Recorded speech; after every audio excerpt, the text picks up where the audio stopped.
चवर छतर तखत दे मालिक साहिब सतगुरु श्री गुरु ग्रंथ साहिब जी की पावन पवित्र हजूरी अंदर संध्या दे वेले सजे हुए दीवान विच हाज़री भरन वास्ते एकत्र होए गुरु रूप गुरु प्यारी खालसा साध संगत जी वडभागी जीव हाँ जिन्हों सतगुरु की हजूरी च मिल बैठ के पावन गुर इतिहास की विचार सरवण करन दा सुभाग समा प्राप्त होया है। पिछले दीवान विच आप जी ने सरवण किया है। कवि संतोख सिंह जी आखदे ने कि मैं सब तो पहला गुरु नानक साहब महाराज नूं नमस्कार करदा हाँ। नमस्कार करन तो बाद गुरु नानक साहब महाराज जी का मुबारक जीवन इतिहास उन्होंने काव्य रूप दे विच लिखना आरंभ किया, लिखना शुरू किया। ते कवि संतोख सिंह जी लिखते ने कि गुरु नानक साहब महाराज के आगमन तो पहला उन्होंने प्रकाश तो पहला संसार की हालत की सी, संसार की दशा की सी। उस दशा नूं बयान किया कवि संतोख सिंह ने। ते कहंदे जिहड़े लोग है ना वो लोग राक्षस बिरती वाले बन चुके सन। जिहड़े लोग है वो लोगों के उपर गरीब प्रजा के उपर जुल्म कर रहे सन। कवि संतोख सिंह कहते ने राजे जिहड़े है वो कसाई बने हुए सन। जिहड़े धार्मिक लोग ने उस वक्त दे कवि संतोख सिंह कहते ने कि जिन्हां दा फर्ज बनता सी कि दुनिया के लोगों नूं कोई सच का उपदेश देंदे, वो जिहड़े धार्मिक लोग है ना वो भी एक दूसरे नूं लुटन के उपर लगे हुए सन। संतोख सिंह जी हुणां ने सरेवड़ियां का जिक्र किया जिहड़े हर थां दे उपर जाके टलियां वजा के मंगते फिरदे है। फिर कवि संतोख सिंह जी हुणां ने जोगियां का जिक्र किया जिन्हां ने 12 पंथ चलाए, 12 जमातां ने जिन्हां दियां। ते गुरु ग्रंथ साहब महाराज की बाणी विच उन्हां जोगियां दे बारे सतगुरु ने लिखिया। गुरुदेव पिता जी कहते ने ओ जेड़े जोगी है जोग ना पाया जुगत गवाई कित कारण सिर छाई पाई। कहते उन्होंने असल परमात्मा नूं नहीं समझिया, वो भी केवल ते केवल सिर दे विच स्वाह पा के तुरे फिरदे सन। फिर कवि संतोख सिंह हुणां ने पंडित का जिक्र किया जिहड़ा इत्थों दी भारत की बहु गिनती का आगू मन्निया जांदा सी। कहंदे भी उन्हें भी बहुत सारे ग्रंथ पढ़े। ग्रंथां नूं पढ़न तो बाद उहदा फर्ज बनदा सी कि दुनिया के लोगों नूं कोई सच दसदा, सच समझाउंदा, दुनिया नूं सीधे रस्ते पाउंदा। लेकिन उस पंडित ते उस पुजारी ने भी दुनिया नूं लुटण दा काम ही कीता है। जदों आपां गुरु नानक साहब महाराज की पवित्र गुरबाणी नूं पढ़दे सुनते हाँ तो सतगुरु कहंदे वो पुजारी इदां कर रहा सी, साहा गणे ना करें विचार साहे ऊपर एक अंकार जिस गुर मिलै सोई बिद जाने गुरमत होए तां हुक्म पछाणे। ते गुरु नानक साहब महाराज ने एक झाड़ पाउंदियां कहा सी झूठ ना बोल पांडे सच कहिए हौमै जाए शब्द कर लईए। तू भी झूठ बोल बोल के लोगों नूं लुट रहा है, केवल ते केवल लोगों के उपर जुल्म कर रहे हैं, खून पी रहे हैं, सच का मार्ग तू भी नहीं समझाया दुनिया नूं। ते जिहड़ा तीसरा सी वो सी काजी ते मुल्ला लोग। कवि संतोख सिंह कहते हैं कि काजी जिहड़ा रिश्वत लैके झूठे फैसले सुना रहा सी। ते गुरु ग्रंथ साहब महाराज की समुची गुरबाणी ने भी उस काजी का जदों जिक्र किया तो इहो ही कहा कि कादी कूड़ बोल मल खाए। तू झूठ बोल बोल के लोगों की मैल खा रहा है, लोगों को लुट रहा है। जदों इन्हां दोवां का जिक्र किया गुरु नानक साहब महाराज ने ते उदों आप आशा जी की वार दे मुबारक बोल पढ़ते हैं। सतगुरु ने क्या मानस खाने करे नमाज छुरी वगायन तीन गल ताग। मनुखा नूं खा जाण वाले लोग जिहड़े मनुखा की रत पी रहे ने, लोगों का खून निचोड़ रहे ने। मानस खाने करे नमाज, नाले नमाज़ां भी पढ़ते हैं, 5 वक्त जाके मस्जिद दे विच नमाज अदा भी करते हैं। ਮੱਕੇ ਵੀ ਜਾਂਦੇ, ਹਜ ਵੀ ਕਰਦੇ, ਸਾਰਾ ਕੁਝ ਕਰਦੇ, ਲੇਕਿਨ ਲੋਕਾਂ ਨੂੰ ਮਾਰ ਵੀ ਰਹੇ, ਪਾਪ ਵੀ ਕਰ ਰਹੇ। ਤੇ ਅੱਜ ਦੇ ਸਮੇਂ ਦੌਰਾਨ ਵੀ ਆਪਾਂ ਵੇਖ ਸਕਦੇ ਹਾਂ ਨਾ, ਕਿਵੇਂ ਇੱਕ ਧਾਰਮਿਕ ਕੱਟੜਤਾ ਜਿਹੜੀ ਹੈ ਲੋਕਾਂ ਦੇ ਉੱਪਰ ਇੰਨੀ ਭਾਰੂ ਹੋ ਜਾਂਦੀ ਹੈ ਕਿ ਇੱਕ ਪਾਸੇ ਲੋਕਾਂ ਨੂੰ ਮਾਰਨ ਵਾਲੇ ਵੀ ਮੁਸਲਮਾਨ, ਇਸਲਾਮ ਵਾਲੇ, ਤੇ ਜਿਹੜੇ ਲੋਕ ਦੇਸ਼ ਛੱਡ ਕੇ ਭੱਜ ਰਹੇ ਨੇ ਉਹ ਵੀ ਮੁਸਲਮਾਨ, ਇਸਲਾਮ ਨੂੰ, ਹਜ਼ਰਤ ਮੁਹੰਮਦ ਸਾਹਿਬ ਨੂੰ ਮੰਨਣ ਵਾਲੇ। ਕਿੱਦਾਂ ਦੀਆਂ ਦੁਖੀ ਭਰੀਆਂ ਤਸਵੀਰਾਂ ਜਿਹੜੀਆਂ ਉਹ ਸਾਡੇ ਸਾਹਮਣੇ ਅੱਜ ਦੇ ਸਮੇਂ ਦੀਆਂ। ਗੁਰੂ ਨਾਨਕ ਸਾਹਿਬ ਮਹਾਰਾਜ ਤੇ ਉਸ ਸਮੇਂ ਦੀ ਗੱਲ ਕਰ ਰਹੇ ਨਾ, ਕਵੀ ਸੰਤੋਖ ਸਿੰਘ ਤੇ ਉਸ ਸਮੇਂ ਦੀ ਗੱਲ ਕਰ ਰਹੇ ਨਾ। ਅੱਜ ਵੀ ਤੇ ਇਹੋ ਕੁਝ ਹੈ ਨਾ। ਦੇਖੋ, ਜਦੋਂ ਤਾਲਿਬਾਨ ਵਰਗੇ ਲੋਕਾਂ ਦੇ ਉੱਪਰ ਮਾਰਨ ਵਾਸਤੇ ਨਿਕਲਦੇ ਹੈ ਤੇ ਆਪਣੇ ਉਹਨਾਂ ਦੇ ਲੋਕਾਂ ਨੂੰ ਉਹਨਾਂ ਦੇ ਉੱਪਰ ਵਿਸ਼ਵਾਸ ਨਹੀਂ ਹੈ। ਜਹਾਜ਼ਾਂ ਦੇ ਉੱਪਰ ਚੜ੍ਹ ਕੇ ਲੋਕ ਬੈਠ ਗਏ, ਇੱਥੋਂ ਤੱਕ ਕਿ ਜਦੋਂ ਜਹਾਜ਼ ਉੱਡਦਾ ਹੈ ਤੇ ਉਸ ਜਹਾਜ਼ ਦੇ ਵਿੱਚੋਂ ਲੋਕ ਜਿਹੜੇ ਹੈ ਉਹ ਧਰਤੀ ਤੇ ਡਿੱਗਦੇ ਪਏ ਨੇ। ਇਹ ਵੀ ਦਸ਼ਾ ਦੁਨੀਆ ਦੇ ਉੱਪਰ ਕਿਸੇ ਨੇ ਵੇਖਣੀ ਸੀ ਕਿ ਜਹਾਜ਼ ਦੇ ਵਿੱਚ ਤੇ ਕੇਵਲ ਗਿਣਤੀ ਦੇ ਲੋਕ ਬੈਠਦੇ, ਜਿਨ੍ਹਾਂ ਨੂੰ ਪਤਾ ਹੁੰਦਾ ਹੈ ਕਿ ਮੈਂ ਆਪਣੇ ਦੇਸ਼ ਤੋਂ ਦੂਸਰੇ ਦੇਸ਼ ਕਿੱਥੇ ਜਾਣਾ, ਕਿੱਥੇ ਹੈ, ਮੈਂ ਜਾ ਕੇ ਰਹਿਣਾ ਕਿੱਥੇ ਹੈ, ਕਿੱਥੋਂ ਉੱਡਣ ਲੱਗਿਆ ਤੇ ਕਿੱਥੇ ਜਾ ਕੇ ਉਤਰਨਾ ਹੈ। ਲੇਕਿਨ ਲੋਕ ਤਰਲੇ ਪਾ ਕੇ ਕਹਿ ਰਹੇ ਨੇ ਕਿ ਸਾਨੂੰ ਲੈ ਜਾਓ ਜਿੱਥੇ ਮਰਜ਼ੀ, ਲੇਕਿਨ ਅਸੀਂ ਇੱਥੇ ਅਫਗਾਨਿਸਤਾਨ ਦੇ ਵਿੱਚ ਰਹਿ ਨਹੀਂ ਸਕਦੇ। ਤੇ ਫਿਰ ਉਹ ਲੋਕ ਕਿਵੇਂ ਉਸ ਜਹਾਜ਼ ਦੇ ਉੱਪਰ ਤੇ ਉਹਦੇ ਪਰਾਂ ਦੇ ਉੱਪਰ ਚੜ੍ਹ ਕੇ ਬੈਠ ਕੇ, ਜਹਾਜ਼ ਦੌੜਦਾ ਤੇ ਅੱਗੇ ਦੌੜਦੇ ਉੱਡ ਜਾਂਦਾ ਤੇ ਉੱਥੋਂ ਆਕਾਸ਼ ਦੇ ਵਿੱਚੋਂ ਡਿੱਗ ਪੈਂਦੇ, ਮੌਤਾਂ ਹੋ ਜਾਂਦੀਆਂ। ਇਹ ਵੀ ਦਸ਼ਾ ਇਸਲਾਮ ਦੀ ਹੈ। ਦੋਵੇਂ ਧਿਰਾਂ ਇਸਲਾਮ ਦੀਆਂ, ਇੱਕ ਧਿਰ ਦੂਸਰੀ ਧਿਰ ਨੂੰ ਦਬਾਉਣਾ ਚਾਹੁੰਦੀ ਹੈ ਤੇ ਇਹ ਦਸ਼ਾ ਉਸ ਵਕਤ ਉੱਥੇ ਬਣੀ ਹੋਈ ਹੈ। ਇਹੀ ਦਸ਼ਾ ਉਸ ਵਕਤ ਵੀ ਬਣੀ ਹੋਈ ਸੀ ਜਦੋਂ ਕਵੀ ਸੰਤੋਖ ਸਿੰਘ ਸਾਨੂੰ ਸਮਝਾ ਰਹੇ, ਜਦੋਂ ਗੁਰੂ ਗ੍ਰੰਥ ਸਾਹਿਬ ਮਹਾਰਾਜ ਦੀ ਬਾਣੀ ਸਾਨੂੰ ਸਮਝਾ ਰਹੀ ਕਿ ਝੂਠ ਬੋਲ ਕੇ ਕਾਜ਼ੀ ਝੂਠੇ ਫੈਸਲੇ ਕਰਕੇ ਦੁਨੀਆ ਨੂੰ ਲੁੱਟ ਰਿਹਾ ਸੀ। ਤਿੰਨਾਂ ਦਾ ਜ਼ਿਕਰ ਕੀਤਾ। ਫਿਰ ਕਵੀ ਸੰਤੋਖ ਸਿੰਘ ਹੁਣਾਂ ਨੇ ਰਾਜੇ ਦਾ ਜ਼ਿਕਰ ਕੀਤਾ ਵੀ ਰਾਜਾ ਜਿਹੜਾ ਆਪਣੀ ਪ੍ਰਜਾ ਨੂੰ ਖਾ ਰਿਹਾ ਸੀ।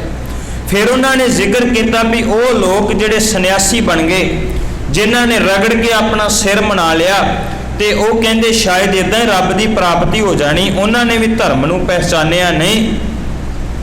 ਇੱਦਾਂ ਕਰਕੇ ਧਰਤੀ ਦੇ ਉੱਪਰ ਬਹੁਤ ਜ਼ਿਆਦਾ ਜਦੋਂ ਭਾਰ ਪਿਆ ਹੋਇਆ ਸੀ, ਜਦੋਂ ਧਰਤੀ ਦੇ ਉੱਪਰ ਘੋਰ ਕਲਯੁਗ ਜਿਹੜਾ ਉਹ ਵਾਪਰਦਾ ਪਿਆ ਸੀ, ਜਦੋਂ ਲੋਕ ਜਿਹੜੇ ਅੱਤ ਦੇ ਦੁਖੀ ਹੋਏ ਪਏ ਸਨ ਤੇ ਉਸ ਵਕਤ ਧਰਤੀ ਜਿਹੜੀ ਹੈ ਉਹ ਪਰਮਾਤਮਾ ਦੇ ਅੱਗੇ ਪੁਕਾਰ ਕਰਦੀ ਪਈ ਹੈ। ਤੇ ਉਸ ਪੁਕਾਰ ਨੂੰ ਸੁਣ ਕੇ ਫਿਰ ਪਰਮਾਤਮਾ ਕੀ ਕਹਿ ਰਿਹਾ ਹੈ, ਇਸ ਅੱਗੋਂ ਲੜੀਵਾਰ ਸ਼ਬਦ ਦੀ, ਇਸ ਇਤਿਹਾਸ ਦੀ ਵਿਚਾਰ ਨਾਲ ਜੁੜਨ ਵਾਸਤੇ ਆਪ ਸਮੂਹ ਸੰਗਤ ਇੱਕ ਵਾਰ ਰਸਨਾ ਤੋਂ ਉਚਾਰਨ ਕਰਿਓ। ਸਾਰੇ ਆਖਿਓ ਜੀ ਸਤਨਾਮ ਵਾਹਿਗੁਰੂ ਸਾਹਿਬ ਜੀ। ਏਕ ਓੰਕਾਰ ਰਾਧਨ ਕੀਨਾ, ਭਨਕ ਬੇਨਤੀ ਪਈ ਅਦੀਨਾ। ਏਕ ਓੰਕਾਰ ਅਕਾਲ ਪੁਰਖ ਵਾਹਿਗੁਰੂ ਪਰਮਾਤਮਾ। ਕਹਿੰਦੇ ਫਿਰ ਧਰਤੀ ਨੇ ਇੱਕ ਅਕਾਲ ਪੁਰਖ ਵਾਹਿਗੁਰੂ ਪਰਮਾਤਮਾ ਦੇ ਅੱਗੇ ਬੇਨਤੀ ਕੀਤੀ ਹੈ, ਉਹਦੀ ਆਰਾਧਨਾ ਕੀਤੀ ਹੈ। ਤੇ ਬੇਨਤੀ ਕਿਹੜੀ ਕੀਤੀ ਹੈ? ਪਰਮੇਸ਼ਰ ਪੁਰਖ ਪਰਪੁਰਖ ਪੁਰਾਤਨ, ਪਰਮ ਪਰਾਵਰ ਨਾਥ ਸਨਾਤਨ। ਧਰਤੀ ਨੇ ਹੱਥ ਜੋੜ ਕੇ ਆਖਿਆ ਪਰਮਾਤਮਾ ਜੀ ਤੁਸੀਂ ਨਾਦੀ ਪੁਰਖ ਹੋ, ਤੁਸੀਂ ਆਦਿ ਕਾਲ ਤੋਂ ਚੱਲੇ ਆਉਂਦੇ ਹੋ। ਤੁਸੀਂ ਜਦੋਂ ਇਹ ਸ੍ਰਿਸ਼ਟੀ ਨਹੀਂ ਵੀ ਸੀ ਬਣੀ ਪਰਮਾਤਮਾ ਜੀ, ਤੁਸੀਂ ਉਦੋਂ ਵੀ ਸ਼ੁਭਾਇਮਾਨ ਸੀ, ਤੁਸੀਂ ਉਦੋਂ ਵੀ ਬਿਰਾਜਮਾਨ ਸੀ। ਤੁਸੀਂ ਦੇਸ਼ ਦੇ ਆਣ ਦੇਸ਼ ਦੇ ਸੰਸਾਰ ਦੇ ਪਿੱਛੇ ਕੇਵਲ ਤੁਹਾਡੀ ਹੀ ਤਾਕਤ ਜਿਹੜੀ ਹੈ ਉਹ ਕੰਮ ਕਰ ਰਹੀ ਹੈ। ਦੀਨਬੰਧ ਪ੍ਰਭੂ ਦੀਨ ਦਿਆਲਾ, ਦੀਨਾਨਾਥ ਪ੍ਰਭੂ ਪ੍ਰਤਿਪਾਲਾ। ਧਰਤੀ ਬੇਨਤੀ ਕਰਕੇ ਆਖਦੀ ਹੈ ਕਿ ਹੇ ਅਕਾਲ ਪੁਰਖ ਵਾਹਿਗੁਰੂ ਜੀ, ਤੁਸੀਂ ਉਹ ਜਿਹੜੇ ਦੀਨਾਂ ਦੇ ਉੱਪਰ, ਗਰੀਬਾਂ ਦੇ ਉੱਪਰ ਜਿਹੜੇ ਹੈ ਉਹ ਦਇਆ ਕਰਨ ਵਾਲੇ ਹੋ, ਜਿਹੜੇ ਗਰੀਬਾਂ ਦੀ ਰੱਖਿਆ ਕਰਨ ਵਾਲੇ ਹੋ, ਜਿਹੜੇ ਗਰੀਬਾਂ ਦੀ ਸਹਾਇਤਾ ਕਰਨ ਵਾਲੇ ਹੋ, ਸਾਰੇ ਸੰਸਾਰ ਦੀ ਪਾਲਣਾ ਕਰਨ ਵਾਲੇ ਤੁਸੀਂ ਹੋ, ਸੰਸਾਰ ਦੇ ਪ੍ਰਤਪਾਲਕ ਤੁਸੀਂ ਹੋ। ਅਜਰ ਅਮਰ ਅਨਵਾਰ ਭੇਖਾ, ਵੇ ਨਿਰੰਜਨ ਲਖ ਲੇਖਾ। ਪਰਮਾਤਮਾ ਜੀ ਤੁਸੀਂ ਜਿਹੜੇ ਹੋ ਉਹ ਤੁਹਾਡੇ ਕੋਲ ਤਾਕਤ ਇੰਨੀ ਹੈ ਕਿ ਨਾ ਜਵਾਨੀ ਨਾ ਬੁਢੇਪਾ, ਭਾਵ ਮੌਤ ਜਿਹੜੀ ਹੈ, ਕਾਲ ਜਿਹੜਾ ਤੁਹਾਡੇ ਤੇ ਕੋਈ ਅਸਰ ਨਹੀਂ ਕਰਦਾ। ਪਰਮਾਤਮਾ ਕਾਲ ਤੋਂ ਰਹਿਤ ਹੈ, ਇਸੇ ਲਈ ਆਪਾਂ ਉਹਨੂੰ ਅਕਾਲ ਪੁਰਖ ਕਹਿੰਦੇ ਆ। ਜਿਹਦੇ ਤੇ ਸਮੇਂ ਦਾ ਕੋਈ ਪ੍ਰਭਾਵ ਨਹੀਂ ਹੈ। ਤੇ ਕਵੀ ਸੰਤੋਖ ਸਿੰਘ ਕਹਿੰਦੇ ਧਰਤੀ ਜਿਹੜੀ ਹੈ ਬੇਨਤੀ ਕਰਕੇ ਆਖਦੀ ਹੈ ਕਿ ਪ੍ਰਮਾਤਮਾ ਜੀ ਅਭੈ, ਤੁਹਾਨੂੰ ਕਿਸੇ ਦਾ ਡਰ ਵੀ ਨਹੀਂ ਹੈ। ਨਿਰੰਜਨ ਦਾ ਅਰਥ ਹੁੰਦਾ ਕਾਲਖ ਤੋਂ ਰਹਿਤ, ਤੁਹਾਡੇ ਉੱਪਰ ਮਾਇਆ ਦਾ ਕੋਈ ਪ੍ਰਭਾਵ ਵੀ ਨਹੀਂ ਹੈ, ਕਾਲਖ ਦਾ ਕੋਈ ਪ੍ਰਭਾਵ ਵੀ ਨਹੀਂ ਹੈ। ਅਲਖ ਅਲੇਖਾ, ਤੁਹਾਡਾ ਕੋਈ ਲੇਖ ਵੀ ਨਹੀਂ ਲਿਖਿਆ ਜਾ ਸਕਦਾ, ਭਾਵ ਤੁਹਾਡਾ ਲੇਖਾ ਜੋਖਾ ਵੀ ਨਹੀਂ ਹੋ ਸਕਦਾ। ਤੁਸੀਂ ਬੇਅੰਤ ਗੁਣਾਂ ਦੇ ਮਾਲਕ ਹੋ, ਮਾਲਕ ਪ੍ਰਮਾਤਮਾ ਜੀ। ਕਲਮਲ ਕਲ ਕੇ ਕਾਲ ਵਿਸਾਰਾ, ਵੇ ਭਾਰ ਨ ਜਾਏ ਸੰਭਾਰਾ। ਧਰਤੀ ਹੱਥ ਜੋੜ ਕੇ ਪ੍ਰਮਾਤਮਾ ਨੂੰ ਆਖਦੀ ਹੈ ਕਿ ਕਲਮਲ, ਇਸ ਕਲਯੁਗ ਦੇ ਭਿਆਨਕ ਸਮੇਂ ਦੇ ਵਿੱਚ ਜਿੰਨਾ ਮੇਰੇ ਉੱਪਰ ਭਾਰ ਪੈ ਗਿਆ ਏ, ਇਹ ਭਾਰ ਮੇਰੇ ਕੋਲੋਂ ਸਹਾਰਿਆ ਨਹੀਂ ਜਾਂਦਾ। ਇਹ ਭਾਰ ਜਿਹੜਾ ਮੇਰੇ ਕੋਲੋਂ ਬਰਦਾਸ਼ਤ ਨਹੀਂ ਹੁੰਦਾ। ਬਹੁਤ ਸਾਰਾ ਪਾਪਾਂ ਦਾ ਭਾਰ ਜਿਹੜਾ ਏ ਉਹ ਮੇਰੇ ਉੱਪਰ ਹੋ ਗਿਆ ਤੇ ਹੁਣ ਮੇਰੇ ਕੋਲੋਂ ਸੰਭਾਲਿਆ ਨਹੀਂ ਜਾ ਰਿਹਾ। ਆਤ ਦੁਸਤਰ ਦੁਖ ਵੇਲਾ ਭਇਓ, ਬਿਨਿ ਅਬਲੰਬ ਜਾਤ ਨ ਰਹਿਓ। ਕਵੀ ਸੰਤੋਖ ਸਿੰਘ ਆਖਦੇ ਨੇ, ਕਹਿੰਦੇ ਕਿ ਧਰਤੀ ਕਹਿ ਰਹੀ ਹੈ ਕਿ ਮਾਲਕ ਪ੍ਰਮਾਤਮਾ ਜੀ, ਇਹ ਜਿਹੜਾ ਵੇਲਾ ਹੈ, ਇਹ ਜਿਹੜਾ ਵਕਤ ਆ ਗਿਆ ਨਾ, ਅੱਤ ਦੇ ਦੁੱਖਾਂ ਭਰਿਆ ਵਕਤ ਹੈ ਮੇਰੇ ਵਾਸਤੇ। ਇਹ ਸਮਾਂ ਜਿਹੜਾ ਮੇਰੇ ਵਾਸਤੇ ਅੱਤ ਦਾ ਕਠਿਨਦਾਇਕ ਸਮਾਂ ਹੈ, ਬੜਾ ਦੁਖਦਾਇਕ ਸਮਾਂ ਹੈ। ਤੇ ਇਸ ਸਮੇਂ ਦੇ ਵਿੱਚ ਜਦੋਂ ਕਿਸੇ ਬੰਦੇ ਦੇ ਉੱਪਰ ਅੱਤ ਦੀ ਮੁਸੀਬਤ ਬਣ ਜਾਵੇ ਤੇ ਫਿਰ ਉਹ ਮੁਸੀਬਤ ਵੇਲੇ ਕਿੱਧਰ ਦੌੜਦਾ ਏ? ਪ੍ਰਮਾਤਮਾ ਵਾਲੇ ਪਾਸੇ, ਮਾਲਕ ਵਾਲੇ ਪਾਸੇ ਦੌੜਦਾ ਏ। ਧਰਤੀ ਕਹਿੰਦੀ ਹੈ ਕਿ ਪ੍ਰਮਾਤਮਾ ਜੀ, ਮੇਰੇ ਉੱਪਰ ਅੱਤ ਦਾ ਸਮਾਂ ਮਾੜਾ ਆ ਗਿਆ, ਦੁਖਦਾਇਕ ਸਮਾਂ ਆ ਗਿਆ, ਪਾਪਾਂ ਦਾ ਭਾਰ ਵੱਧ ਗਿਆ, ਇਸ ਕਰਕੇ ਮੈਨੂੰ ਹੁਣ ਤੁਹਾਡਾ ਹੀ ਸਹਾਰਾ ਹੈ, ਤੁਹਾਡੇ ਤੋਂ ਬਿਨਾ ਹੋਰ ਕਿਸੇ ਦਾ ਆਸਰਾ ਵੀ ਨਹੀਂ ਹੈ। ਸਤਿਜੁਗ ਮੈਂ ਚਾਰੂ ਚਰਨਾ, ਪ੍ਰੀਤੀ ਤੀਨ ਰਹਾਈ। ਰੱਬਰ ਮੈਂ ਦੋਹੂ ਰਹੇ, ਕਲ ਇੱਕ ਚਰਨ ਟਿਕਾਏ। ਮੰਨਿਆ ਜਾਂਦਾ ਹੈ, ਕਿਹਾ ਜਾਂਦਾ ਹੈ ਕਿ ਜਿਸ ਵਕਤ ਸਤਿਯੁਗ ਦਾ ਸਮਾਂ ਸੀ ਨਾ, ਕਹਿੰਦੇ ਉਦੋਂ ਧਰਮ ਦੇ 4 ਪੈਰ ਸੀ। ਇਹ ਜਿਹੜਾ ਧਰਮ ਹੈ 4 ਪੈਰਾਂ ਦੇ ਉੱਪਰ ਖੜਾ ਸੀ, ਭਾਵ ਧਰਮ ਦੀ ਗੱਲ ਹੁੰਦੀ ਸੀ। ਲੋਕਾਂ ਦੇ ਅੰਦਰ ਸੱਚ ਸੀ, ਲੋਕਾਂ ਦੇ ਕੋਲ ਸੱਚਾਈ ਸੀ, ਕਿਤੇ ਬੇਈਮਾਨੀ, ਧੋਖਾਧੜੀ ਇਤਿਆਦਿਕ ਨਹੀਂ ਸੀ।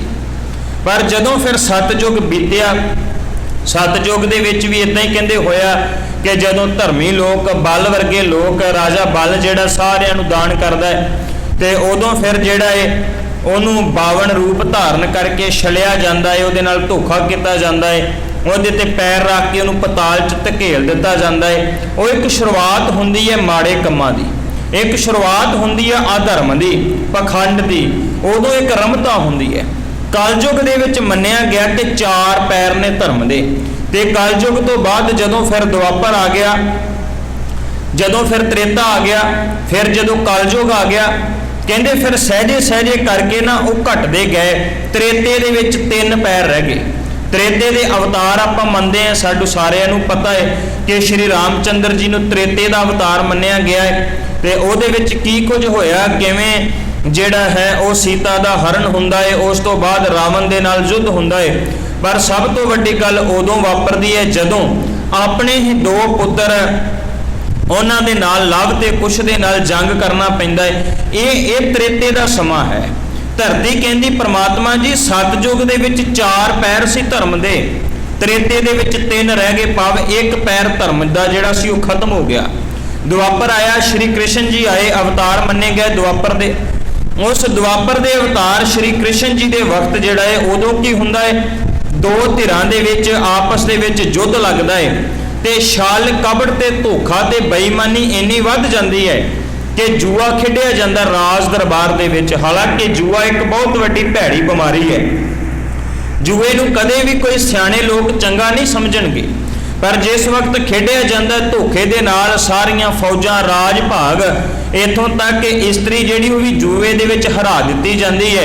ਤੇ ਫਿਰ ਘਮਸਾਨ ਦਾ ਜੰਗ ਮੱਚਦਾ ਹੈ। ਮਹਾਭਾਰਤ ਦੇ ਯੁੱਧ ਦੇ ਵਿੱਚ 12 ਯੋਜਨ ਛਤਰ ਚੱਲੇ ਥਾ। 12 ਯੋਜਨ ਦੇ ਵਿੱਚ ਭਾਵ 48 ਕੋਹ ਦੇ ਵਿੱਚ ਜਿਨ੍ਹਾਂ ਦੀ ਫੌਜ ਸੀ, ਉਹ ਵੀ ਲੋਕ ਜਿਹੜੇ ਸਨ ਜਦੋਂ ਮਾਰੇ ਗਏ ਤੇ ਉਹਨਾਂ ਦੀਆਂ ਲਾਸ਼ਾਂ ਚੁੱਕਣ ਵਾਲਾ ਵੀ ਕੋਈ ਨਹੀਂ ਬਚਿਆ। ਇਹ ਜਿਹੜਾ ਸਮਾਂ ਸੀ, ਇਹ ਦੁਆਪਰ ਦਾ ਉਹ ਸਮਾਂ ਹੈ। ਤੇ ਜਿਹਨੂੰ ਫਿਰ ਧਰਤੀ ਕਹਿ ਰਹੀ ਹੈ, ਕਵੀ ਸੰਤੋਖ ਸਿੰਘ ਲਿਖ ਰਹੇ ਨੇ ਵੀ ਧਰਮ ਦੇ 2 ਪੈਰ ਖਤਮ ਹੋ ਚੁੱਕੇ ਤੇ ਕੇਵਲ 2 ਪੈਰ ਬਾਕੀ ਬਚੇ। ਤੇ ਜਦੋਂ ਕਲਯੁਗ ਆਇਆ, ਇਹਦੇ ਵਿੱਚ ਤੇ ਧਰਮੀ ਲੋਕ ਜਿਹੜੇ ਸਨ ਉਹ ਵੀ ਲੋਕਾਂ ਨੂੰ ਲੁੱਟਣ ਲੱਗ ਗਏ। ਰਾਜੇ ਜਿਹੜੇ ਸਨ ਉਹ ਵੀ ਲੋਕਾਂ ਨੂੰ ਲੁੱਟਣ ਲੱਗ ਗਏ, ਲੋਕਾਂ ਦੇ ਉੱਪਰ ਅਤਿਆਚਾਰ ਤੇ ਜ਼ੁਲਮ ਹੋਣ ਲੱਗ ਗਿਆ। ਤੇ ਫਿਰ ਧਰਤੀ ਪੁਕਾਰ ਕਰਕੇ ਕਹਿ ਰਹੀ ਵੀ ਹੁਣ ਮੇਰਾ ਇੱਕੋ ਪੈਰ ਰਹਿ ਗਿਆ ਹੈ। ਇਹਦਾ ਜ਼ਿਕਰ ਭਾਈ ਗੁਰਦਾਸ ਸਾਹਿਬ ਜੀ ਆਪਣੀਆਂ ਪੌੜੀਆਂ ਦੇ ਵਿੱਚ ਵੀ ਕਰਦੇ ਹੈ। ਕਹਿੰਦੇ ਖੜਾ ਇੱਕ ਤੇ ਪੈਰ ਤੇ ਧੌਲ ਉਡੀਨਾ ਨਿਸ ਦਿਨ ਰੋਆ, ਥੰਮੇ ਕੋਈ ਨਾ ਸਾਧ ਬਿਨ ਸਾਧ ਨਾ ਦਿਸੈ ਜਗ ਵਿੱਚ ਕੋਆ, ਧੌਲ ਧਰਮ ਪੁਕਾਰੇ ਤਲੇ ਖੜੋਆ। ਭਾਈ ਗੁਰਦਾਸ ਸਾਹਿਬ ਕਹਿੰਦੇ ਨੇ ਚਾਰ ਪੈਰਾਂ ਦੇ ਵਿੱਚੋਂ ਕੇਵਲ ਇੱਕੋ ਪੈਰ ਧਰਮ ਦਾ ਬਾਕੀ ਬਚਿਆ ਏ, ਤੇ ਉਹ ਜਿਹੜਾ ਧਰਮ ਦਾ ਇੱਕ ਪੈਰ ਹੈ ਰੱਬ ਦੇ ਅੱਗੇ ਪੁਕਾਰਾਂ ਕਰ ਕਰਕੇ ਕਹਿ ਰਿਹਾ ਰੱਬ ਜੀ ਮੈਨੂੰ ਬਚਾ ਲਵੋ, ਤੇ ਜੇ ਮੈਂ ਨਹੀਂ ਬਚਿਆ ਤੇ ਫਿਰ ਧਰਮ ਜਿਹੜਾ ਏ ਹਮੇਸ਼ਾ ਵਾਸਤੇ ਦੁਨੀਆ ਤੋਂ ਖਤਮ ਹੋ ਜਾਏਗਾ। ਚੌਪਈ ਕਲਮਲ ਮੈਂ ਆਇਓ ਕਲਿਆਣਾ, ਭਿਓ ਜੁ ਜਾਤੇ ਪਾਰ ਬਿਸਨਾ। ਤੇ ਧਰਤੀ ਪੁਕਾਰ ਕਰਕੇ ਕਹਿ ਰਹੀ ਪਰਮਾਤਮਾ ਦੇ ਅੱਗੇ, ਕਹਿੰਦੀ ਹੈ ਕਿ ਕਲਮਲ ਕਲਯੁਗ ਦਾ ਕਹਿੰਦੇ ਐਸਾ ਸਮਾਂ ਆਇਆ ਹੈ ਕਿ ਪਾਪਾਂ ਦਾ ਬਹੁਤ ਭਾਰ ਵੱਧ ਗਿਆ ਹੈ। ਇਹ ਸਹਿਜੇ ਸਹਿਜੇ ਭਾਰ ਵੱਧਦਾ ਗਿਆ, ਧਰਤੀ ਦੇ ਉੱਪਰ ਬੋਝ ਪੈਂਦਾ ਗਿਆ, ਪਾਪ ਵੱਧਦੇ ਗਏ, ਤੇ ਧਰਤੀ ਜਿਹੜੀ ਹੈ ਪਰਮਾਤਮਾ ਦੇ ਅੱਗੇ ਪੁਕਾਰ ਕਰ ਰਹੀ ਹੈ। ਏਕ ਚਰਨ ਤੇ ਟਿਕ ਨਾ ਜਾਈ, ਬਿਨਿ ਉਲੰਭਨਾ ਕਿਰਤਾ ਭਾਈ। ਧਰਤੀ ਕਹਿ ਰਹੀ ਹੈ ਕਿ ਧਰਮ ਕਹਿੰਦਾ ਏ ਹੇ ਪ੍ਰਮਾਤਮਾ ਜੀ ਮੇਰੇ ਕੋਲੋਂ ਇੱਕ ਪੈਰ ਤੇ ਖੜਿਆ ਨਹੀਂ ਜਾ ਸਕਦਾ। ਆਪਾਂ ਸਾਰੇ ਦੇਖਦੇ ਹਾਂ ਮਨੁੱਖ ਦੇ ਕੋਲ ਦੋ ਪੈਰ ਹੈ, ਦੋਵਾਂ ਤੋਂ ਉਹਨੂੰ ਕਵੇ ਕੋਈ ਵੀ ਇੱਕ ਪੈਰ ਤੇ ਖੜਾ ਹੋ ਜਾਵੇ, ਤੇ ਜਿਹੜੀ ਚੀਜ਼ ਚਾਰ ਪੈਰਾਂ ਤੇ ਖੜਨ ਵਾਲੀ ਹੋਵੇ ਉਹ ਇੱਕ ਪੈਰ ਤੇ ਕਿਵੇਂ ਖੜ ਸਕਦੀ ਹੈ? ਜਾਂ ਇਉਂ ਕਿਹਾ ਜਾ ਸਕਦਾ ਕਿੰਨਾ ਕੁ ਸਮਾਂ ਖੜ ਸਕਦੀ ਹੈ? ਤੇ ਇੱਥੇ ਫਿਰ ਧਰਤੀ ਪ੍ਰਮਾਤਮਾ ਅੱਗੇ ਪੁਕਾਰ ਕਰਕੇ ਕਹਿ ਰਹੀ ਰੱਬ ਜੀ ਮੇਰੇ ਕੋਲੋਂ ਇੱਕ ਪੈਰ ਤੇ ਨਹੀਂ ਜੇ ਖੜਿਆ ਜਾਂਦਾ, ਮੈਨੂੰ ਇਸ ਵਕਤ ਕੇਵਲ ਤੇ ਕੇਵਲ ਤੁਹਾਡਾ ਹੀ ਸਹਾਰਾ ਹੈ। ਏਕ ਓੰਕਾਰ ਬਿਨੇ ਸੁਨ ਲੀਜੈ, ਫਿਰ ਹੋਵੇ ਤਾਂ ਅਵਲੋਕ ਕੀਜੈ। ਧਰਤੀ ਕਹਿ ਰਹੀ ਹੈ ਕਹਿੰਦੀ ਏਕ ਓੰਕਾਰ ਪ੍ਰਮਾਤਮਾ ਜੀ ਮੇਰੀ ਇਹ ਬੇਨਤੀ ਸੁਣ ਲਵੋ। ਜਦੋਂ ਧਰਤੀ ਪੁਕਾਰਾਂ ਕਰ ਕਰਕੇ ਕਹਿ ਰਹੀ ਹੈ ਕਿਸੇ ਤਰੀਕੇ ਦੇ ਨਾਲ ਮੈਨੂੰ ਕੋਈ ਸਹਾਰਾ ਦਵੋ, ਮੇਰਾ ਕੋਈ ਆਸਰਾ ਬਣ ਸਕੇ। ਜੋਤੀ ਰੂਪ ਆਤੁਰੀ ਬਾਨੀ, ਸੁਨਤ ਵਿਚਾਰ ਕੀਨ ਸੁਖਦਾਨੀ। ਤੇ ਕਵੀ ਸੰਤੋਖ ਸਿੰਘ ਲਿਖਦੇ ਨੇ ਕਹਿੰਦੇ ਫਿਰ ਹੋਇਆ ਕਿ ਪਰਮਾਤਮਾ ਜੀ ਨੇ ਉਸ ਬੇਨਤੀ ਨੂੰ ਸੁਣਿਆ ਹੈ, ਦੁੱਖਾਂ ਭਰੀ ਬੇਨਤੀ ਸੁਣੀ, ਦਰਦ ਭਰੀ ਉਹ ਬੇਨਤੀ ਨੂੰ ਸੁਣਿਆ, ਤੇ ਸੁਣ ਤੋਂ ਬਾਅਦ ਸੁੱਖਾਂ ਦੇ ਦਾਤੇ ਪਰਮਾਤਮਾ ਜਿਹੜੇ ਹਨ, ਮਾਲਕ ਜਿਹੜੇ ਹਨ, ਫਿਰ ਉਹਨਾਂ ਨੇ ਇੱਕ ਵਿਚਾਰ ਕੀਤੀ ਹੈ। ਇਸ ਕਾਰਜ ਤੇ ਬਹੁਤ ਪਠਾਈ, ਜਾਏ ਤਹਾਂ ਨਿਜ ਪੰਥ ਬੁਲਾਏ। ਕਵੀ ਸੰਤੋਖ ਸਿੰਘ ਕਹਿੰਦੇ ਨੇ ਕਹਿੰਦੇ ਫਿਰ ਪਰਮਾਤਮਾ ਨੇ ਜਦੋਂ ਦੁੱਖਾਂ ਭਰੀ ਬੇਨਤੀ ਸੁਣੀ ਨਾ, ਦਰਦਾਂ ਭਰੀ ਜਦੋਂ ਪੁਕਾਰ ਸੁਣੀ ਨਾ, ਤੇ ਸੁਣ ਤੋਂ ਬਾਅਦ ਫਿਰ ਪਰਮਾਤਮਾ ਜੀ ਵਿਚਾਰ ਕਰਦੇ ਐ। ਵਿਚਾਰ ਕੀ ਕਰਦੇ ਐ? ਕਹਿੰਦੇ ਪਰਮਾਤਮਾ ਨੇ ਸੋਚਿਆ ਵੀ ਇਸ ਤੋਂ ਪਹਿਲਾਂ ਬੜੇ ਪੈਗੰਬਰ ਭੇਜੇ, ਬੜੇ ਅਵਤਾਰ ਭੇਜੇ, ਇਸ ਧਰਤੀ ਦੇ ਉੱਪਰ ਹਜ਼ਰਤ ਈਸਾ ਆਏ, ਹਜ਼ਰਤ ਮੂਸਾ ਆਏ, ਹਜ਼ਰਤ ਮੁਹੰਮਦ ਸਾਹਿਬ ਆਏ। ਇਸ ਭਾਰਤ ਦੇ ਖਿੱਤੇ ਦੇ ਵਿੱਚ ਕਈ ਸਿੱਧ ਜੋਗੀ ਲੋਕ, ਕਈ ਰਿਸ਼ੀ ਮੁਨੀ, ਕਈ ਅਵਤਾਰ ਆਏ। ਇਹ ਸਾਰੇ ਦੇ ਸਾਰੇ ਜਿਹੜੇ ਅਵਤਾਰ ਆਏ, ਜਿਹੜੇ ਪੈਗੰਬਰ ਆਏ, ਜਿਹੜੇ ਔਲੀਏ ਆਏ, ਉਹਨਾਂ ਸਾਰਿਆਂ ਨੇ ਧਰਤੀ ਦੇ ਉੱਪਰ ਆਣ ਕੇ ਆਪਣਾ ਆਪਣਾ ਪੰਥ ਚਲਾ ਲਿਆ। ਪਰਮਾਤਮਾ ਨੇ ਇਸ ਮਕਸਦ ਵਾਸਤੇ ਭੇਜਿਆ ਸੀ ਕਿ ਤੁਸੀਂ ਧਰਤੀ ਤੇ ਜਾਓ ਤੇ ਜਾ ਕੇ ਦੁਨੀਆ ਨੂੰ, ਦੁਨੀਆ ਦੇ ਲੋਕਾਂ ਨੂੰ, ਇਹ ਜਿਹੜੇ ਸੰਸਾਰ ਦੇ ਜੀਵ ਹੈ ਇਹਨਾਂ ਨੂੰ ਪਰਮਾਤਮਾ ਨਾਲ ਜੋੜੋ, ਇਹਨਾਂ ਨੂੰ ਪਰਮਾਤਮਾ ਦੇ ਨਾਮ ਨਾਲ ਜੋੜੋ। ਪਰ ਹੋਇਆ ਉਲਟ, ਜਿੰਨੇ ਵੀ ਧਰਤੀ ਤੇ ਆਏ ਉਹਨਾਂ ਨੇ ਆਪਣੇ ਨਾਲ ਜੋੜ ਲਿਆ। ਉਹਨਾਂ ਸਾਰਿਆਂ ਕਿਹਾ ਮੇਰਾ ਨਾਮ ਜਪੋ। ਈਸਾ ਜੀ ਕਹਿੰਦੇ ਜਿਹੜਾ ਮੇਰਾ ਜਪੇਗਾ ਨਾ, ਮੈਂ ਰੱਬ ਦੇ ਕੋਲ ਬੈਠੇ ਹੋਣਾ ਸੱਜੇ ਪਾਸੇ, ਉਹਨਾਂ ਦਾ ਪਾਰੇ ਉਤਾਰਾ ਹੋ ਜਾਏਗਾ। ਇੱਦਾਂ ਹੀ ਹਜ਼ਰਤ ਮੁਹੰਮਦ ਸਾਹਿਬ ਕਹਿੰਦੇ, ਇੱਦਾਂ ਹੀ ਸ਼੍ਰੀ ਕ੍ਰਿਸ਼ਨ ਕਹਿੰਦੇ, ਭਾਵ ਸਾਰਿਆਂ ਨੇ ਆਪਣੇ ਨਾਲ ਜੋੜਿਆ ਹੈ। ਗੁਰੂ ਗੋਬਿੰਦ ਸਿੰਘ ਮਹਾਰਾਜ ਬਚਿੱਤਰ ਨਾਟਕ ਵਿੱਚ ਵੀ ਲਿਖਦੇ, ਉਹ ਕਹਿੰਦੇ ਸਭ ਤੇ ਆਪਣਾ ਨਾਮ ਜਪਾਇਓ, ਸਤਨਾਮ ਕਾਹੂ ਨਾ ਦਿਰੜਾਇਓ। ਕਹਿੰਦੇ ਸਾਰੇ ਲੋਕਾਂ ਨੇ ਆਪਣਾ ਆਪਣਾ ਨਾਮ ਜਪਵਾਇਆ, ਸਾਰੇ ਲੋਕਾਂ ਨੇ ਆਪਣੇ ਨਾਮ ਨਾਲ ਜੋੜਿਆ, ਪਰ ਸਤਨਾਮ ਪਰਮਾਤਮਾ ਜਿਹੜਾ ਸੀ ਉਹਦੇ ਨਾਲ ਕਿਸੇ ਨੇ ਨਹੀਂ ਜੋੜਿਆ। ਤੇ ਕਵੀ ਸੰਤੋਖ ਸਿੰਘ ਕਹਿ ਰਹੇ ਨੇ, ਕਹਿੰਦੇ ਧਰਤੀ ਫਿਰ ਜਿਹੜੀ ਹੈ ਨਾ ਜਦੋਂ ਪੁਕਾਰ ਕਰਦੀ ਤੇ ਪਰਮਾਤਮਾ ਜੀ ਵਿਚਾਰ ਕਰ ਰਹੇ ਵੀ ਜਿੰਨੇ ਵੀ ਭੇਜੇ ਉਹਨਾਂ ਸਾਰਿਆਂ ਨੇ ਆਪਣੇ ਨਾਲ ਜੋੜ ਕੇ ਆਪਣੇ ਆਪਣੇ ਮਾਰਗ, ਆਪਣੇ ਆਪਣੇ ਰਸਤੇ ਚਲਾ ਲਏ ਸੀ। ਇਨਹੁ ਨ ਮਹਿਮਾ ਨਾਮ ਵਿਸਾਰੀ, ਭਾਉ ਭਗਤ ਕੀ ਰੀਤ ਨ ਡਾਰੀ। ਪਰਮਾਤਮਾ ਜੀ ਆਖਦੇ ਕਹਿੰਦੇ ਵੀ ਜਿੰਨੇ ਵੀ ਗਏ ਉਹਨਾਂ ਸਾਰਿਆਂ ਨੇ ਨਾਮ ਦੀ ਮਹਿਮਾ ਨਹੀਂ ਸੁਣਾਈ ਲੋਕਾਂ ਨੂੰ, ਉਹਨਾਂ ਨੇ ਪ੍ਰਮਾਤਮਾ ਦੇ ਨਾਮ ਨਾਲ ਨਹੀਂ ਜੋੜਿਆ ਲੋਕਾਂ ਨੂੰ, ਤੇ ਜੋੜਿਆ ਕੀ ਕੀਤਾ ਕਿ ਭਾਉ ਭਗਤ ਕੀ ਰੀਤ ਨਾ ਡਾਰੀ। ਜਿਹੜੀ ਪ੍ਰਮਾਤਮਾ ਦੀ ਭਗਤੀ ਵਾਲੀ, ਪ੍ਰੇਮ ਭਗਤੀ ਵਾਲੀ ਗੱਲ ਸੀ, ਉਹ ਦੁਨੀਆ ਦੇ ਲੋਕਾਂ ਨੂੰ ਦੱਸੀ ਨਹੀਂ। ਉਹਨਾਂ ਨੂੰ ਪ੍ਰਮਾਤਮਾ ਦੇ ਪ੍ਰੇਮ ਦੇ ਬਾਰੇ ਦੱਸਿਆ ਹੀ ਨਹੀਂ। ਕਹਿੰਦੇ ਕਿ ਕੇਵਲ ਤੇ ਕੇਵਲ ਆਪਣਾ ਆਪਣਾ ਰਸਤਾ ਚਲਾ ਕੇ ਆ ਗਏ। ਜੋ ਤੇ ਅਲੰਬਤ ਸ਼ੋਨੀ ਓਮ ਵਿਚਾਰ ਬੋਲੇ ਜਗ ਜੋਨੀ। ਕਹਿੰਦੇ ਉਹਨਾਂ ਨੇ, ਪ੍ਰਮਾਤਮਾ ਜੀ ਕਹਿ ਰਹੇ ਨੇ, ਧਰਤੀ ਨੂੰ ਦੱਸ ਰਹੇ, ਕਹਿੰਦੇ ਵੀ ਉਹਨਾਂ ਨੇ ਨਾ ਅਸਲ ਰੀਤ ਜਿਹੜੀ ਸੀ, ਧਰਮ ਦੀ ਰੀਤ ਅੱਗੇ ਨਹੀਂ ਤੋਰੀ। ਇਦਾਂ ਕਰਕੇ ਪ੍ਰਮਾਤਮਾ ਜੀ ਆਪਣੇ ਮੁਖ ਤੋਂ ਇਹ ਬਚਨ ਧਰਤੀ ਨੂੰ ਸੁਣਾ ਰਹੇ ਹਨ। ਨਾਮ ਕੀਰਤਨ ਬਿਸਰੋ ਜਬ ਹੀ ਤੁਝ ਬਲੰਬਨ ਹੋਏ ਤਬ ਹੀ। ਪਰਮਾਤਮਾ ਜੀ ਨੇ ਅਗਲੀ ਗੱਲ ਕਹੀ, ਮਾਲਿਕ ਜੀ ਕਹਿੰਦੇ ਨੇ ਧਰਤੀ ਤੇਰਾ ਪਾਰ ਉਤਾਰਾ ਹੋ ਸਕਦਾ ਹੈ, ਪਰ ਕਿਵੇਂ ਹੋ ਸਕਦਾ ਹੈ? ਜਿਸ ਦਿਨ ਧਰਤੀ ਦੇ ਉੱਪਰ ਨਾਮ ਕੀਰਤਨ, ਪਰਮਾਤਮਾ ਦੇ ਨਾਮ ਦਾ ਕੀਰਤਨ ਹੋਵੇਗਾ, ਪਰਮਾਤਮਾ ਦੇ ਨਾਮ ਦੀ ਵਡਿਆਈ ਹੋਵੇਗੀ, ਜਿਸ ਦਿਨ ਧਰਤੀ ਦੇ ਉੱਪਰ ਪਰਮਾਤਮਾ ਦਾ ਨਾਮ ਸਿਮਰਿਆ ਜਾਏਗਾ, ਤਾਂ ਹੀ ਤੈਨੂੰ ਸਹਾਰਾ ਮਿਲ ਸਕਦਾ ਹੈ। ਨਾਮ ਤੋਂ ਬਿਨਾ ਤੈਨੂੰ ਦੂਸਰਾ ਕੋਈ ਸਹਾਰਾ ਨਹੀਂ ਮਿਲ ਸਕਦਾ। ਤੇ ਪ੍ਰਗਟਾਓ ਜਗਿਆਈ ਮੈਂ ਬਿਨਾ ਹੋਤ ਨ ਆਉ ਮਾਨਿ ਉਪਾਈ। ਫਿਰ ਕਵੀ ਸੰਤੋਖ ਸਿੰਘ ਕਹਿੰਦੇ ਨੇ ਕਿ ਪ੍ਰਮਾਤਮਾ ਨੇ ਫਿਰ ਅਗਲੀ ਗੱਲ ਕਹੀ, ਕਹਿੰਦੇ ਵੀ ਅੱਗੇ ਇਸੇ ਮਕਸਦ ਵਾਸਤੇ, ਇਸੇ ਕੰਮ ਵਾਸਤੇ ਬੜੇ ਭੇਜੇ, ਬੜੇ ਅਵਤਾਰ ਪੈਗੰਬਰ ਔਲੀਏ ਭੇਜੇ, ਪਰ ਉਹ ਸਾਰੇ ਇਹ ਕੰਮ ਕਰ ਨਹੀਂ ਸਕੇ। ਕਹਿੰਦੇ ਹੁਣ ਕੀ ਕੀਤਾ ਜਾਵੇ? ਫਿਰ ਹੁਣ ਇਹ ਕੀਤਾ ਜਾਵੇ ਕਿ ਕਿਸੇ ਹੋਰ ਦੇ ਗਿਆ ਸਰਨਾ ਨਹੀਂ ਹੈ। ਪਰਮਾਤਮਾ ਜੀ ਕਹਿੰਦੇ ਫਿਰ ਇਹ ਨਾਮ ਨਾਲ ਜੋੜਨ ਵਾਸਤੇ ਮੈਨੂੰ ਖੁਦ ਹੀ ਸੰਸਾਰ ਤੇ ਆਉਣਾ ਪਵੇਗਾ, ਤੇ ਮੈਨੂੰ ਹੀ ਆਣ ਕੇ ਜਿਹੜਾ ਹੈ ਉਹ ਸੰਸਾਰ ਦੇ ਲੋਕਾਂ ਨੂੰ ਪਰਮਾਤਮਾ ਦੇ ਅਸਲ ਨਾਮ ਸ਼ਬਦ ਦੇ ਨਾਲ ਜੋੜਨਾ ਪਵੇਗਾ। ਧਰਮ ਧਾਮ ਤਰ ਧੀਰਜ ਦੀਨੋ ਪਾਏ ਲੰਬ ਹੋਏ ਦੁਖੀਨੋ।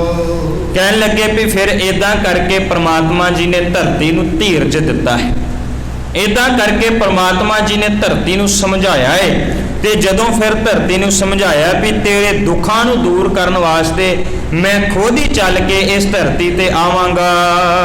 ਸੁਣ ਕਰ ਗਿਰਾ ਗਗਨ ਕੀ ਸ਼ੋਨੀ ਉਹ ਕਰ ਪਰਮ ਹਰਖ ਮੁਖ ਮੋਨੀ। ਜਦੋਂ ਧਰਤੀ ਨੇ ਪਰਮਾਤਮਾ ਜੀ ਦੇ ਮੁਖਾਰਬਿੰਦ ਤੋਂ ਇਹ ਬਚਨ ਸੁਣੇ ਨਾ, ਜਦੋਂ ਉਹਨੇ ਸੁਣਿਆ ਨਾ ਕਿ ਪਰਮਾਤਮਾ ਜੀ ਕਹਿ ਰਹੇ ਮੈਂ ਖੁਦ ਆਵਾਂਗਾ। ਦੇਖੋ ਦੋ ਤਰ੍ਹਾਂ ਦੀ ਗੱਲ ਹੈ, ਇੱਕ ਉਹ ਹੈ ਜਿਹੜੇ ਲੋਕ ਅਵਤਾਰਵਾਦ ਨੂੰ ਮੰਨਦੇ ਹੈ। ਗੁਰੂ ਸਾਹਿਬਾਨ ਅਵਤਾਰਵਾਦ ਵਿੱਚ ਨਹੀਂ ਆਉਂਦੇ, ਉਹਨਾਂ ਦਾ ਅਵਤਾਰ ਨਹੀਂ ਹੁੰਦਾ, ਗੁਰੂ ਪ੍ਰਗਟ ਹੁੰਦਾ ਹੈ। ਤੇ ਜਿਹੜੇ ਅਵਤਾਰਵਾਦ ਹੈ ਉਹਨਾਂ ਦੇ ਬਾਰੇ ਗੁਰੂ ਗ੍ਰੰਥ ਸਾਹਿਬ ਮਹਾਰਾਜ ਦੀ ਬਾਣੀ ਨੇ ਇੱਕ ਗੱਲ ਸਪਸ਼ਟ ਕੀਤੀ ਹੈ। ਪਹਿਲੀ ਗੱਲ ਆਪਾਂ ਮੂਲ ਮੰਤਰ ਵਿੱਚ ਪੜ੍ਹਦੇ ਹਾਂ, ਅਜੂਨੀ ਸਹਿਬੰਗ, ਪਰਮਾਤਮਾ ਜੂਨਾਂ ਤੋਂ ਮੁਕਤ ਹੈ, ਉਹ ਜੂਨੀ ਦੇ ਵਿੱਚ ਨਹੀਂ ਆਉਂਦਾ, ਉਹ ਮਾਤਾ ਦੇ ਗਰਭ ਰਾਹੀਂ ਨਹੀਂ ਆਉਂਦਾ ਪਰਮਾਤਮਾ ਜਿਹੜਾ ਹੈ। ਤੇ ਗੁਰੂ ਗ੍ਰੰਥ ਸਾਹਿਬ ਮਹਾਰਾਜ ਦੀ ਬਾਣੀ ਅੰਦਰ ਗੁਰੂ ਅਰਜਨ ਸਾਹਿਬ ਮਹਾਰਾਜ ਇੱਕ ਬਚਨ ਕਹਿੰਦੇ ਸੋ ਮੁਖ ਜਲੋਂ ਜਿਤ ਕਹੇ ਠਾਕੁਰ ਜੋਨੀ। ਉਹ ਕਹਿੰਦੇ ਮੂੰਹ ਹੀ ਸੜ ਜਾਵੇ ਜਿਹੜਾ ਮੂੰਹ ਇਹ ਕਵੇ ਵੀ ਪਰਮਾਤਮਾ ਜੂਨਾਂ ਦੇ ਵਿੱਚ ਆਇਆ, ਮਾਲਿਕ ਜੂਨਾਂ ਵਿੱਚ ਨਹੀਂ ਆਉਂਦਾ। ਤੇ ਫਿਰ ਪਰਮਾਤਮਾ ਖੁਦ ਆਪਣਾ ਸਰੂਪ ਧਾਰਨ ਕਰਕੇ ਕਿਵੇਂ ਆਇਆ? ਭਾਵ ਗੁਰੂ ਆਇਆ, ਤੇ ਗੁਰੂ ਤੇ ਪਰਮਾਤਮਾ ਦੇ ਵਿੱਚ ਕੋਈ ਫਰਕ ਨਹੀਂ ਹੈ। ਗੁਰੂ ਗ੍ਰੰਥ ਸਾਹਿਬ ਮਹਾਰਾਜ ਦੀ ਬਾਣੀ ਨੇ ਇੱਕ ਗੱਲ ਸਮਝਾਈ ਹੈ, ਉਹ ਕਹਿੰਦੇ ਨੇ ਗੁਰ ਪਰਮੇਸ਼ਰ ਇੱਕੋ ਜਾਣ। ਗੁਰੂ ਤੇ ਪਰਮੇਸ਼ਰ ਇੱਕੋ ਹੀ ਹੈ, ਦੋਵਾਂ ਵਿੱਚ ਕੋਈ ਫਰਕ ਨਹੀਂ। ਤੇ ਫਿਰ ਅਗਲੀ ਗੱਲ ਵੀ ਸਮਝਾਈ ਗੁਰੂ ਗ੍ਰੰਥ ਸਾਹਿਬ ਮਹਾਰਾਜ ਦੀ ਬਾਣੀ ਨੇ, ਕਹਿੰਦੇ ਜਿਹੜੇ ਰੱਬ ਦੇ ਪਿਆਰੇ ਹੁੰਦੇ ਹੈ ਨਾ, ਜਿਹੜੇ ਪਰਮਾਤਮਾ ਸਰੂਪ ਹੁੰਦੇ ਹੈ, ਉਹ ਜੰਮਣ ਮਰਨ ਵਿੱਚ ਨਹੀਂ ਆਉਂਦੇ। ਉਹ ਜਨਮ ਮਰਨ ਦੋਹੂ ਮੈਂ ਨਾਹੀਂ, ਜਨ ਪਾਰੇ ਉਪਕਾਰੀ ਆਏ, ਜੀ ਦਾਨ ਦੇ ਭਗਤੀ ਲਾਇਨ, ਹਰ ਸਿਉ ਲੈਣ ਮਲਾਏ। ਕਹਿੰਦੇ ਉਹ ਜੰਮਣ ਮਰਨ ਵਿੱਚ ਨਹੀਂ ਆਉਂਦੇ, ਉਹ ਕੇਵਲ ਦੁਨੀਆ ਨੂੰ ਤਾਰਨ ਵਾਸਤੇ ਹੁੰਦੇ ਹੈ, ਉਹ ਦੁਨੀਆ ਨੂੰ ਸੱਚ ਦਾ ਰਸਤਾ ਵਿਖਾਉਣ ਵਾਸਤੇ ਹੁੰਦੇ ਹੈ। ਤੇ ਪ੍ਰਮਾਤਮਾ ਜੀ ਕਹਿ ਰਹੇ ਨੇ, ਕਹਿੰਦੇ ਹੁਣ ਦੁਨੀਆ ਨੂੰ ਸੱਚ ਦਾ ਰਸਤਾ ਵਿਖਾਉਣ ਵਾਸਤੇ ਮੈਨੂੰ ਆਪ ਇਸ ਧਰਤੀ ਦੇ ਉੱਪਰ ਪ੍ਰਗਟ ਹੋਣਾ ਪਵੇਗਾ। ਜਦੋਂ ਇਹ ਗੱਲ ਧਰਤੀ ਨੂੰ ਪ੍ਰਮਾਤਮਾ ਨੇ ਸਮਝਾਈ, ਤੇ ਧਰਤੀ ਜਿਹੜੀ ਹੈ ਉਹ ਖੁਸ਼ੀ ਦੇ ਵਿੱਚ ਚੁੱਪ ਕਰ ਗਈ ਹੈ, ਪ੍ਰਸੰਨਤਾ ਦੇ ਵਿੱਚ ਹੈ। ਪ੍ਰਗਟ ਬੇਦੀ ਕਮੁਦਮਯੰਕਾ। ਕਵੀ ਸੰਤੋਖ ਸਿੰਘ ਕਹਿੰਦੇ ਨੇ, ਕਹਿੰਦੇ ਫਿਰ ਜਿਵੇਂ ਰਘੁਵਰ ਕੁਲ ਦੇ ਵਿੱਚ ਸ਼੍ਰੀ ਰਾਮ ਚੰਦਰ ਪ੍ਰਗਟ ਹੋਏ ਸੀ ਨਾ, ਕਹਿੰਦੇ ਫਿਰ ਇਸੇ ਤਰ੍ਹਾਂ ਦੇ ਨਾਲ ਬੇਦੀ ਕੁਲ ਦੇ ਵਿੱਚ ਗੁਰੂ ਨਾਨਕ ਸਾਹਿਬ ਮਹਾਰਾਜ ਜਿਹੜੇ ਹੈ ਉਹ ਪ੍ਰਗਟ ਹੁੰਦੇ ਹੈ, ਉਹਨਾਂ ਦਾ ਆਗਮਨ ਹੁੰਦਾ ਹੈ। ਜਿਵੇਂ ਕਿਸੇ ਸਮੇਂ ਬਾਕੀ ਅਵਤਾਰ ਪ੍ਰਗਟ ਹੁੰਦੇ ਹੈ, ਪਰ ਉਹਨਾਂ ਦੇ ਕੋਲ ਉਹਨਾਂ ਦੇ ਮੁਤਾਬਕ ਥੋੜੀਆਂ ਤਾਕਤਾਂ ਹੈ, ਪਰ ਗੁਰੂ ਨਾਨਕ ਸਾਹਿਬ ਮਹਾਰਾਜ ਖੁਦ ਪ੍ਰਮਾਤਮਾ ਸਰੂਪ ਨੇ, ਜਿਨ੍ਹਾਂ ਦੇ ਬਾਰੇ ਗੁਰਬਾਣੀ ਨੇ ਕਿਹਾ ਕਿ ਗੁਰੂ ਨਾਨਕ ਸਾਹਿਬ ਮਹਾਰਾਜ ਪਰਮੇਸ਼ਰ ਦਾ ਰੂਪ ਨੇ, ਤੇ ਪਰਮੇਸ਼ਰ ਆਪਣਾ ਰੂਪ ਧਾਰਨ ਕਰਕੇ ਇਸ ਧਰਤੀ ਦੇ ਉੱਪਰ ਆਉਂਦੇ ਹੈ। ਗੁਰੂ ਨਾਨਕ ਸਾਹਿਬ ਮਹਾਰਾਜ ਬੇਦੀ ਕੁਲ ਦੇ ਵਿੱਚ ਪ੍ਰਗਟ ਹੁੰਦੇ ਨੇ। ਗੁਰੂ ਗੋਬਿੰਦ ਸਿੰਘ ਮਹਾਰਾਜ ਲਿਖਦੇ ਨੇ, ਤਿੰਨ ਬੇਦੀਆਂ ਕੀ ਕੁਲ ਵਿਖੇ ਪ੍ਰਗਟੇ ਨਾਨਕ ਰਾਏ। ਕਹਿੰਦੇ ਗੁਰੂ ਨਾਨਕ ਸਾਹਿਬ ਮਹਾਰਾਜ ਪ੍ਰਗਟ ਹੁੰਦੇ ਨੇ। ਏਕ ਓੰਕਾਰ ਧਾਰਮਿਕ ਰੂਪਾ ਪ੍ਰਗਟ ਸਤਿਗੁਰ ਰੂਪ ਅਨੂਪਾ। ਏਕ ਓੰਕਾਰ ਜਿਹੜਾ ਇੱਕ ਕਾਲ ਪੁਰਖ ਵਾਹਿਗੁਰੂ ਪ੍ਰਮਾਤਮਾ ਹੈ ਨਾ, ਉਹਨੇ ਆਪਣਾ ਨਿਜ ਰੂਪ ਪ੍ਰਗਟ ਕੀਤਾ ਹੈ। ਉਹਨੇ ਆਪਣਾ ਗੁਰੂ ਨਾਨਕ ਸਾਹਿਬ ਵਾਲਾ ਰੂਪ ਧਾਰਨ ਕੀਤਾ ਹੈ, ਤੇ ਇਦਾਂ ਗੁਰੂ ਨਾਨਕ ਸਾਹਿਬ ਮਹਾਰਾਜ ਵਾਲਾ ਸਰੂਪ ਧਾਰਨ ਕਰਕੇ ਕਹਿੰਦੇ ਨੇ ਕਿ ਉਹ ਪਰਮਾਤਮਾ ਸਰੂਪ ਗੁਰੂ ਨਾਨਕ ਸਾਹਿਬ ਮਹਾਰਾਜ ਇਸ ਧਰਤੀ ਦੇ ਉੱਪਰ ਪ੍ਰਗਟ ਹੁੰਦੇ ਨੇ। ਨਿਸੁਚਾਲ ਕਲ ਕਾਲ ਤਮ ਉਡਗੰਦੰਬ ਸਮਾਜ। ਕਹਿੰਦੇ ਵੀ ਸਮਾਜ ਦੇ ਵਿੱਚ ਕਲਯੁਗ ਦੇ ਵਿੱਚ ਆਪਾਂ ਸਾਰਿਆਂ ਨੇ ਪਿੱਛੇ ਪੜ੍ਹ ਸੁਣੀ ਲਿਆ ਵੀ ਕਲਯੁਗ ਦੇ ਹਾਲਤ ਕੀ ਬਣੇ ਹੋਏ ਸਨ, ਕੀ ਹਾਲਾਤ ਬਣੇ ਸੀ, ਕੀ ਹਾਲਤ ਸੀ, ਕਿਵੇਂ ਦੁਨੀਆ ਦੇ ਉੱਪਰ ਜ਼ੁਲਮ ਹੋ ਰਿਹਾ ਸੀ, ਕਿਵੇਂ ਦੁਨੀਆ ਨੂੰ ਮਾਰਿਆ ਜਾ ਰਿਹਾ ਸੀ। ਤੇ ਫਿਰ ਕਵੀ ਸੰਤੋਖ ਸਿੰਘ ਕਹਿੰਦੇ ਨੇ, ਜਿਵੇਂ ਅਗਿਆਨਤਾ ਰੂਪੀ ਹਨੇਰੇ ਦੇ ਵਿੱਚ ਜਿੱਥੇ ਕਿਤੇ ਤਾਰੇ, ਸੱਚ ਦੇ ਤਾਰੇ ਨਜ਼ਰ ਨਹੀਂ ਸੀ ਆ ਰਹੇ, ਫਿਰ ਜਦੋਂ ਗੁਰੂ ਨਾਨਕ ਸਾਹਿਬ ਮਹਾਰਾਜ ਆਉਂਦੇ ਫਿਰ ਕਿਵੇਂ ਸੱਚ ਦਾ ਪ੍ਰਕਾਸ਼ ਹੁੰਦਾ ਏ। ਇਹ ਗੱਲ ਕਵੀ ਸੰਤੋਖ ਸਿੰਘ ਸਮਝਾ ਰਹੇ ਹਨ। ਭਈ ਕਮੁਦ ਕੀ ਅਨੇਕ ਮਤ ਇੰਦਰ ਮੁਹੰਮਦ ਰਾਜ। ਕਹਿੰਦੇ ਜਿਵੇਂ ਇਸਲਾਮ ਦਾ ਰਾਜ ਹੋਣ ਕਰਕੇ, ਮੁਸਲਮਾਨਾਂ ਦਾ ਰਾਜ ਹੋਣ ਕਰਕੇ, ਜਿਵੇਂ ਬੱਦਲਾਂ ਦੇ ਥੱਲੇ ਤਾਰੇ ਵੀ ਢੱਕੇ ਜਾਂਦੇ ਐ, ਜਿਵੇਂ ਬੱਦਲਾਂ ਦੇ ਥੱਲੇ ਸੂਰਜ ਵੀ ਢੱਕਿਆ ਜਾਂਦਾ ਏ, ਬੱਦਲਾਂ ਦੇ ਥੱਲੇ ਚੰਦਰਮਾ ਢੱਕਿਆ ਜਾਂਦਾ ਏ, ਕਹਿੰਦੇ ਇਦਾਂ ਇਸਲਾਮ ਦੇ ਉਸ ਰਾਜ ਦੇ ਵਿੱਚ, ਉਹਨਾਂ ਦੇ ਉਸ ਜ਼ੁਲਮ ਦੇ ਵਿੱਚ ਸੱਚ ਜਦੋਂ ਢੱਕਿਆ ਪਿਆ ਸੀ, ਤੇ ਉਦੋਂ ਫਿਰ ਹੁੰਦਾ ਕੀ ਹੈ, ਜਦੋਂ ਗੁਰੂ ਨਾਨਕ ਸਾਹਿਬ ਮਹਾਰਾਜ ਫਿਰ ਪ੍ਰਗਟ ਹੁੰਦੇ ਆ ਤੇ ਕੀ ਦਸ਼ਾ ਬਣ ਜਾਂਦੀ ਹੈ। ਜੋ ਪਈ ਤਿਨ ਕੋ ਹਰਨਾ ਕਾਲ ਦਿਨਗਾ ਹਰਾਉ ਉਦੋ ਸੁਨਾਨਕ ਤੇਜ ਪ੍ਰਭਾਉ। ਕਵੀ ਸੰਤੋਖ ਸਿੰਘ ਕਹਿੰਦੇ ਨੇ, ਕਹਿੰਦੇ ਜਿਵੇਂ ਉਹ ਬੱਦਲਾਂ ਦੇ ਥੱਲੇ ਸੱਚ ਢੱਕਿਆ ਪਿਆ ਸੀ ਨਾ, ਜਿਵੇਂ ਬੱਦਲਾਂ ਦੇ ਥੱਲੇ ਸੂਰਜ, ਚੰਦਰਮਾ, ਤਾਰੇ ਢੱਕੇ ਸੀ, ਐਵੇਂ ਇਸਲਾਮ ਦੇ ਜ਼ੁਲਮ ਥੱਲੇ ਜਿਵੇਂ ਲੋਕ ਢੱਕੇ ਹੋਏ ਸਨ। ਕਹਿੰਦੇ ਫਿਰ ਹੋਇਆ ਕੀ ਹੈ, ਹੁਣ ਗੁਰੂ ਨਾਨਕ ਸਾਹਿਬ ਮਹਾਰਾਜ ਉਸ ਸੱਚ ਦੇ ਪ੍ਰਕਾਸ਼ ਨੂੰ ਉਦੇ ਕਰਨ ਵਾਸਤੇ, ਗੁਰੂ ਨਾਨਕ ਸਾਹਿਬ ਮਹਾਰਾਜ ਉਸ ਸੱਚ ਦੇ ਪ੍ਰਕਾਸ਼ ਨੂੰ ਉਜਾਗਰ ਕਰਨ ਵਾਸਤੇ ਤੇਜ ਪ੍ਰਤਾਪ ਲੈ ਕੇ ਸੰਸਾਰ ਤੇ ਪ੍ਰਗਟ ਹੋਏ ਹਨ। ਕਿਰਨ ਜਾਮੈ ਪ੍ਰਗਾਸੋ ਸੰਤ ਕਾਮਰਸ ਹੋਰ ਵਿਕਾਸੋ। ਕਹਿੰਦੇ ਜਦੋਂ ਗੁਰੂ ਨਾਨਕ ਸਾਹਿਬ ਮਹਾਰਾਜ ਸੰਸਾਰ ਤੇ ਆਣ ਕੇ, ਬਚਨ ਦਾ ਅਰਥ ਹੈ ਸ਼ਬਦ, ਕਹਿੰਦੇ ਜਦੋਂ ਸ਼ਬਦ ਦਾ ਉਪਦੇਸ਼ ਦਿੰਦੇ ਆ ਨਾ ਗੁਰੂ ਨਾਨਕ ਸਾਹਿਬ ਮਹਾਰਾਜ ਸੰਸਾਰ ਤੇ ਆਣ ਕੇ, ਕਹਿੰਦੇ ਫਿਰ ਸੰਤ ਜਨ ਜਿਹੜੇ ਰੱਬ ਦੇ ਪਿਆਰੇ ਸੀ, ਜਿਹੜੇ ਰੱਬ ਦੇ ਭਗਤ ਸਨ, ਜਿਹੜੇ ਪਰਮਾਤਮਾ ਨੂੰ ਪਿਆਰ ਕਰਨ ਵਾਲੇ ਸਨ, ਉਹਨਾਂ ਦੇ ਅੰਦਰ ਖੇੜਾ ਆ ਗਿਆ, ਉਹਨਾਂ ਦੇ ਅੰਦਰ ਖੁਸ਼ੀ ਆ ਗਈ ਕਿ ਨਿਰੰਕਾਰ ਸਰੂਪ ਗੁਰੂ ਨਾਨਕ ਸਾਹਿਬ ਖੁਦ ਆਏ ਹਨ। ਦੁਖ ਭਾਰੀ ਕਿੰਕਰ ਕੇਕ ਭਈ ਸੁਖਿਆਰੀ। ਦਿਨ ਚੜ ਜਾਵੇ ਤੇ ਦਿਨ ਚੜਨ ਦੇ ਨਾਲ ਉੱਲੂ ਜਿਹੜਾ ਨਾ ਘਬਰਾ ਜਾਂਦਾ ਹੈ, ਕਿਉਂਕਿ ਉਹਨੂੰ ਦਿਨੇ ਦਿਸਦਾ ਨਹੀਂ ਹੈ। ਉੱਲੂ ਨੂੰ ਮੰਨਿਆ ਜਾਂਦਾ ਕਿ ਰਾਤ ਨੂੰ ਦਿਸਦਾ, ਦਿਨੇ ਉਹਨੂੰ ਕੁਝ ਨਹੀਂ ਦਿਸਦਾ, ਤੇ ਰਾਤ ਨੂੰ ਤੇ ਉੱਲੂ ਬੜਾ ਪ੍ਰਸੰਨ ਹੁੰਦਾ ਹੈ ਕਿਉਂਕਿ ਉਹਨੂੰ ਦਿਸਣ ਲੱਗ ਜਾਂਦਾ ਹੈ, ਤੇ ਦਿਨ ਚੜ ਜਾਵੇ ਤੇ ਉੱਲੂ ਘਬਰਾ ਜਾਂਦਾ ਕਿਉਂਕਿ ਉਹਨੂੰ ਦਿਸਣਾ ਬੰਦ ਹੋ ਜਾਂਦਾ ਹੈ। ਐਵੇਂ ਫਿਰ ਕਵੀ ਸੰਤੋਖ ਸਿੰਘ ਕਹਿੰਦੇ ਨੇ, ਜਿਹੜੇ ਪਖੰਡੀ ਲੋਕ ਸਨ, ਜਿਹੜੇ ਅਧਰਮੀ ਲੋਕ ਸਨ, ਜਿਹੜੇ ਪਾਪ ਕਰਨ ਵਾਲੇ ਲੋਕ ਸਨ, ਉਹ ਉੱਲੂ ਦੀ ਤਰ੍ਹਾਂ ਘਬਰਾ ਗਏ, ਉਹਨਾਂ ਦੇ ਉੱਪਰ ਤੇ ਬੜਾ ਬਿਪਤਾ ਦਾ ਸਮਾਂ ਆ ਕੇ ਪੈ ਗਿਆ, ਤੇ ਜਿਹੜੇ ਰੱਬ ਦੇ ਪਿਆਰੇ ਸਨ ਉਹਨਾਂ ਦੇ ਅੰਦਰ ਜਿਹੜੇ ਪ੍ਰਸੰਨਤਾ ਆ ਗਈ, ਉਹ ਬੜੇ ਖੁਸ਼ੀ ਦੇ ਵਿੱਚ ਹਨ। ਭਗਤ ਜਗਤ ਪ੍ਰਕਾਸ਼ੀ ਨੀਂਦ ਵਿਦਿਕਾ ਸਿੱਖਨ ਨਾਸੀ। ਕਹਿਣ ਲੱਗੇ ਜਿਹੜੇ ਭਗਤੀ ਕਰਨ ਵਾਲੇ ਸਨ ਉਹਨਾਂ ਦੇ ਅੰਦਰ ਜਾਗ ਪਏ, ਉਹ ਬੜੇ ਖੁਸ਼ੀ ਦੇ ਵਿੱਚ ਆਏ, ਉਹਨਾਂ ਨੂੰ ਰੋਸ਼ਨੀ ਮਹਿਸੂਸ ਹੋਈ, ਉਹਨਾਂ ਨੂੰ ਸੱਚ ਦੀ ਸਮਝ ਆਈ, ਤੇ ਇਸੇ ਤਰ੍ਹਾਂ ਦੇ ਨਾਲ ਜਿਹੜੇ ਸਿੱਖ ਸਨ ਉਹਨਾਂ ਸਿੱਖਾਂ ਦੇ ਅੰਦਰ ਬੜੀ ਪ੍ਰਸੰਨਤਾ ਹੁੰਦੀ ਹੈ, ਜਿਹੜੇ ਪ੍ਰਮਾਤਮਾ ਦੇ ਭਗਤ ਹੈ ਨਾ ਉਹ ਬੜੇ ਖੁਸ਼ੀ ਮਹਿਸੂਸ ਕਰ ਰਹੇ ਹਨ। ਨਾਮ ਮੈਂ ਨਰ ਬਰ ਜਾਗੀ ਕਲਮਲ ਸੁਪਨਾ ਜੋ ਮਨ ਤਿਆਗੀ। ਪਰਮਾਤਮਾ ਜੀ ਦੇ ਨਾਮ ਰੂਪੀ ਗਿਆਨ ਦੇ ਨਾਲ ਗਿਆਨ ਦੇ ਨਾਲ ਚਾਰੇ ਪਾਸੇ ਲੋਕ ਜਾਗ ਉੱਠੇ। ਆਪਾਂ ਭਾਈ ਗੁਰਦਾਸ ਸਾਹਿਬ ਜੀ ਦੀਆਂ ਵਾਰਾਂ ਦੇ ਵਿੱਚੋਂ ਵੀ ਪੜ੍ਹਦੇ ਨਾ, ਸਤਿਗੁਰ ਨਾਨਕ ਪ੍ਰਗਟਿਆ ਮਿੱਟੀ ਧੁੰਦ ਜਗ ਚਾਨਣ ਹੋਆ, ਜਿਉ ਕਰ ਸੂਰਜ ਨਿਕਲਿਆ ਤਾਰੇ ਛਪ ਅੰਧੇਰ ਪਲੋਆ। ਜਿਹੜੇ ਤਾਰੇ ਸੀ ਪਾਪਾਂ ਦੇ ਤਾਰੇ, ਜਿਹੜੇ ਕ੍ਰੋਧ ਦੇ ਤਾਰੇ, ਲੋਕਾਂ ਦੇ ਉੱਪਰ ਜ਼ੁਲਮ ਦੇ ਤਾਰੇ, ਉਹ ਸਾਰੇ ਛਪ ਕੇ ਸੱਚ ਪ੍ਰਗਟ ਹੋ ਗਿਆ। ਤੇ ਇਦਾਂ ਹੀ ਫਿਰ ਕਵੀ ਸੰਤੋਖ ਸਿੰਘ ਕਹਿੰਦੇ ਨੇ, ਜਦੋਂ ਗੁਰੂ ਨਾਨਕ ਸਾਹਿਬ ਮਹਾਰਾਜ ਨਾਮ ਦਾ ਗਿਆਨ ਦਾ ਸੂਰਜ ਲੈ ਕੇ ਪ੍ਰਗਟੇ, ਉਹਨਾਂ ਦਾ ਐਵੇਂ ਪ੍ਰਭਾਵ ਪਿਆ ਵੀ ਚਾਰੇ ਪਾਸੇ ਜਗਮਗ ਹੋ ਗਈ। ਚਾਰੇ ਪਾਸੇ ਲੋਕ ਜਿਹੜੇ ਸਨ ਜਾਗ ਪਏ, ਜਿਵੇਂ ਸੁਪਨੇ ਦੇ ਵਿੱਚ ਬਾਕੀ ਸਾਰੇ ਪਾਪ ਨੱਸ ਜਾਂਦੇ ਐ, ਸਾਰੇ ਪਾਪ ਸਾਰੇ ਨੱਸ ਗਏ ਤੇ ਲੋਕਾਂ ਦੇ ਵਿੱਚ ਇੱਕ ਪ੍ਰਸੰਨਤਾ ਆਈ ਹੈ। ਧਰਮਾ ਧਰਤ ਧੀਰਜ ਕੀ ਕੀਤਾ, ਪਰੰਤੇ ਸ੍ਰੀ ਬੇਦੀ ਗੁਰੂ ਕੀਤਾ। ਕਹਿੰਦੇ ਕਿ ਧਰਮ ਨੂੰ ਬਚਾਉਣ ਵਾਸਤੇ ਗੁਰੂ ਨਾਨਕ ਸਾਹਿਬ ਮਹਾਰਾਜ ਜਿਹੜੇ ਹਨ ਉਹ ਪ੍ਰਗਟ ਹੋਏ, ਧਰਮ ਦੀ ਰੱਖਿਆ ਕਰਨ ਵਾਸਤੇ। ਜਿਹੜਾ ਧਰਮ ਕੇਵਲ ਇੱਕੋ ਹੀ ਰਹਿ ਗਿਆ ਸੀ, ਜਿਹੜਾ ਇੱਕੋ ਪੈਰ ਤੇ ਖੜਾ ਸੀ, ਉਹਦੀ ਰੱਖਿਆ ਕਰਨ ਵਾਸਤੇ ਗੁਰੂ ਨਾਨਕ ਸਾਹਿਬ ਮਹਾਰਾਜ ਪ੍ਰਗਟ ਹੁੰਦੇ ਹਨ। ਬਾਲਾ ਸੰਧੁਰਵਾਜ ਦੋਹਰਾ ਕਾਰਨ ਗੁਰੇ ਅਵਤਾਰ ਕੋ, ਮੈਂ ਬਰਮਿਓ ਚਿਤ ਲਾਏ। ਕਵੀ ਸੰਤੋਖ ਸਿੰਘ ਕਹਿੰਦੇ ਨੇ ਕਿ ਗੁਰੂ ਨਾਨਕ ਸਾਹਿਬ ਮਹਾਰਾਜ ਦੇ ਪ੍ਰਕਾਸ਼ ਤੋਂ ਪਹਿਲਾਂ ਦੀ ਦਸ਼ਾ ਕੀ ਸੀ, ਉਹ ਤੇ ਬਿਆਨ ਕਰਦੀ।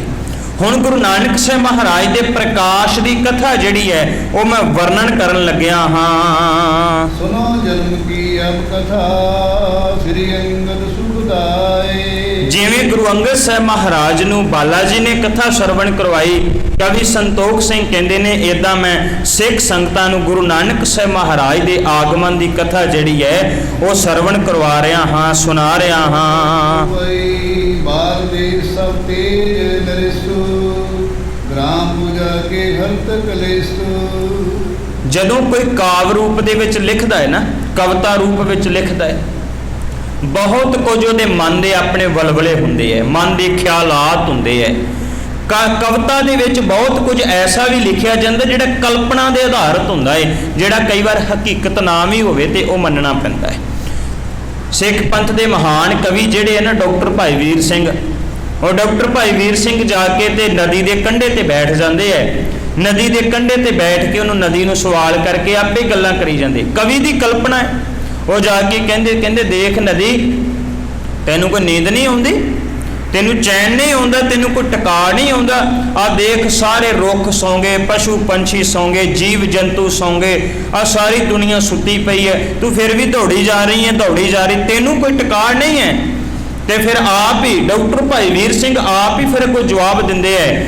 ਕਹਿੰਦੇ ਕਿ ਉਹ ਫਿਰ ਨਦੀ ਕੋਈ ਜਵਾਬ ਦੇ ਕੇ ਕਹਿੰਦੀ ਹੈ ਵੀ ਨਹੀਂ, ਮੈਨੂੰ ਉਹਨਾਂ ਚਿਰ ਚੈਨ ਨਹੀਂ ਆ ਸਕਦਾ ਜਿੰਨਾ ਚਿਰ ਜਿੱਥੋਂ ਮੈਂ ਵਿਛੜੀ ਹਾਂ ਉਹਦੇ ਨਾਲ, ਜਿੰਨਾ ਚਿਰ ਮੇਰਾ ਮਿਲਾਪ ਨਹੀਂ ਹੁੰਦਾ ਉਹਨਾਂ ਚਿਰ ਮੈਨੂੰ ਕੋਈ ਟਿਕਾ ਨਹੀਂ। ਭਾਵ ਉਹ ਨਦੀ ਤੇ ਨਹੀਂ ਬੋਲਦੀ, ਲੇਕਿਨ ਡਾਕਟਰ ਭਾਈ ਵੀਰ ਸਿੰਘ ਜੀ ਦੇ ਅੰਦਰ ਦੇ ਖਿਆਲ ਬੋਲਦੇ ਹੈ, ਉਹਨਾਂ ਦੇ ਮਨ ਦੀ ਕਲਪਨਾ ਬੋਲਦੀ ਹੈ ਕਿ ਸੀਨੇ ਖਿੱਚ ਜਿਨ੍ਹਾਂ ਨੇ ਖਾਧੀ, ਉਹ ਕਰ ਆਰਾਮ ਨਹੀਂ ਬਹਿੰਦੇ, ਨੇਹੋਂ ਵਾਲੇ ਨੈਣਾ ਦੇ ਨਿੰਦਰ, ਇਹ ਦਿਨੇ ਰਾਤ ਪਿਆ ਵਹਿੰਦੇ। ਜਿਵੇਂ ਕਵੀ ਦੀ ਆਪਣੀ ਆਪਣੀ ਕਲਪਨਾ ਦੀ ਉਡਾਰੀ ਹੁੰਦੀ ਹੈ, ਐਵੇਂ ਇੱਥੇ ਕਵੀ ਸੰਤੋਖ ਸਿੰਘ ਜੀ ਨੇ ਆਪਣੇ ਕਾਵ ਰੂਪ ਦੇ ਵਿੱਚ ਆਪਣੀ ਕਲਪਨਾ ਦੀ ਉਡਾਰੀ ਭਰੀ ਹੈ। ਕਿਹੜੀ ਉਡਾਰੀ ਭਰੀ ਹੈ?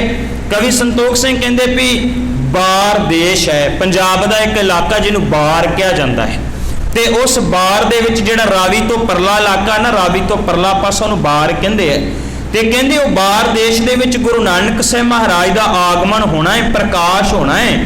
ਤੇ ਕਹਿੰਦੇ ਪ੍ਰਕਾਸ਼ ਤੋਂ ਪਹਿਲਾਂ ਉੱਥੇ ਹਾਲਤ ਕਿੱਦਾਂ ਦੀ ਹੋ ਗਈ, ਲੋਕਾਂ ਦੇ ਵਿੱਚ ਕਿਵੇਂ ਪ੍ਰਸੰਨਤਾ ਹੋ ਗਈ, ਜਿਵੇਂ ਚਾਰੇ ਪਾਸੇ ਖੇੜਾ ਆ ਗਿਆ ਹੋਵੇ। ਕਵੀ ਸੰਤੋਖ ਸਿੰਘ ਜੀ ਨੇ ਉਹ ਸਾਰਾ ਕੁਝ ਬਿਆਨ ਕੀਤਾ ਹੈ।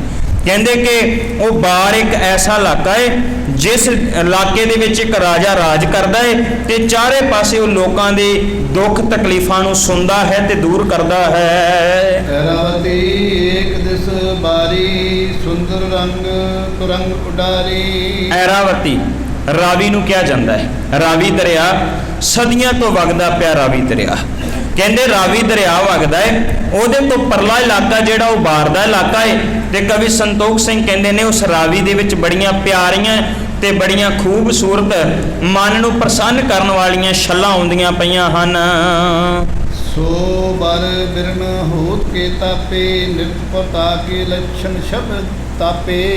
ਕਹਿੰਦੇ ਵੀ ਉਸ ਇਲਾਕੇ ਦੀ ਦਸ਼ਾ ਨੂੰ ਬਿਆਨ ਕਰ ਰਹੇ। ਕਹਿੰਦੇ ਐਵੇਂ ਲੱਗਦਾ ਹੈ ਵੀ ਜਿਵੇਂ ਉਹਦੇ ਉੱਪਰ ਨਾ ਛਤਰ ਝੁੱਲ ਗਿਆ ਹੋਵੇ ਉਸ ਇਲਾਕੇ ਦੇ ਵਿੱਚ, ਉਹਦੇ ਉੱਪਰ ਹਵਾ ਜਿਹੜੀ ਚੱਲ ਕੇ ਛਤਰ ਕਰ ਰਹੀ ਹੈ ਜਿਸ ਇਲਾਕੇ ਦੇ ਵਿੱਚ ਗੁਰੂ ਨਾਨਕ ਸਾਹਿਬ ਮਹਾਰਾਜ ਨੇ ਪ੍ਰਗਟ ਹੋਣਾ ਹੈ। ਕਹਿੰਦੇ ਐਵੇਂ ਐਵੇਂ ਜਿਹੜੇ ਲੱਛਣ ਹੈ ਉਸ ਧਰਤੀ ਦੇ, ਉਸ ਇਲਾਕੇ ਦੇ ਲੱਛਣ ਜਿਹੜੇ ਉਹ ਚੰਗੇ ਤੇ ਸੁਧਰਦੇ ਪਏ ਹਨ। ਗੁਰੂ ਭਗਾ ਦਿਸ ਦੁਤੀਤ ਸੁਹਾਈ, ਮਾਲ ਤਰੰਗਨ ਸਵਾਸ ਉਠਾਈ। ਹੁਣ ਉਹਦੇ ਇੱਕ ਪਾਸੇ ਤੇ ਰਾਵੀ ਦਰਿਆ ਹੈ ਤੇ ਕਹਿੰਦੇ ਉਹਦੇ ਦੂਸਰੇ ਪਾਸੇ ਜਿਹੜਾ ਉਹ ਚਨਾਬ ਦਰਿਆ ਹੈ। ਦੋ ਦਰਿਆਵਾਂ ਦੇ ਵਿਚਕਾਰਲਾ ਇਲਾਕਾ ਹੈ। ਪੰਜਾਬ ਦੀ ਵੰਡ ਬੜੇ ਕਮਾਲ ਦੀ ਹੈ, ਇਉਂ ਲੱਗਦਾ ਜਿਵੇਂ ਕਰਤਾ ਪੁਰਖ ਪ੍ਰਮਾਤਮਾ ਨੇ ਆਪ ਕੀਤੀ ਹੋਵੇ। ਇੱਕ ਪਾਸੇ ਸਤਲੁਜ ਤੋਂ ਲੈ ਕੇ ਬਿਆਸ ਦੇ ਵਿਚਕਾਰਲਾ ਇਲਾਕਾ ਹੈ ਜਿਹਨੂੰ ਲੋਕ ਜਿਹੜੇ ਹੈ ਉਹ ਦੁਆਬਾ ਇਲਾਕਾ ਕਹਿੰਦੇ ਆ। ਦੋ ਆਬ ਦੋ ਪਾਣੀਆਂ ਦੇ ਵਿਚਕਾਰਲਾ ਇਲਾਕਾ ਦੁਆਬਾ ਹੈ। ਜਿਹੜਾ ਸਤਲੁਜ ਤੋਂ ਜਮਨਾ ਦੇ ਵਿਚਕਾਰ ਪਰਲਾ ਇਲਾਕਾ ਉਹਨੂੰ ਮਾਲਵਾ ਕਿਹਾ ਜਾਂਦਾ ਹੈ।